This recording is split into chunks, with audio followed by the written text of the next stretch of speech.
Syederalun animo masyarakat meningkat kala Presiden Indonesia yaitu Joko Widodo atau Jokowi berkunjung ke suatu daerah.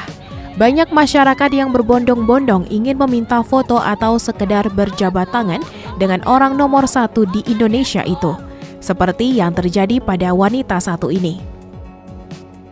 Dalam video yang diunggah oleh akun Instagram @makasarsociety, wanita tersebut ingin bertemu dan menyapa Jokowi.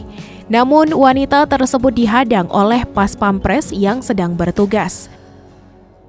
Terlihat segerombolan pria berbadan besar menghalangi wanita tersebut. Meski begitu, wanita tersebut terus berteriak memanggil nama Jokowi sambil melambaikan tangannya. Wanita tersebut juga mengabadikan dirinya dengan kamera ponsel saat sedang memanggil nama sang presiden.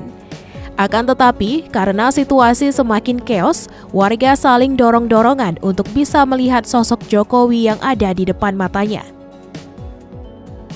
Namun demikian, ada momen lucu di tengah situasi yang keos itu, di mana wanita tersebut berteriak alisnya hampir rusak karena terdorong oleh Pas Pampres.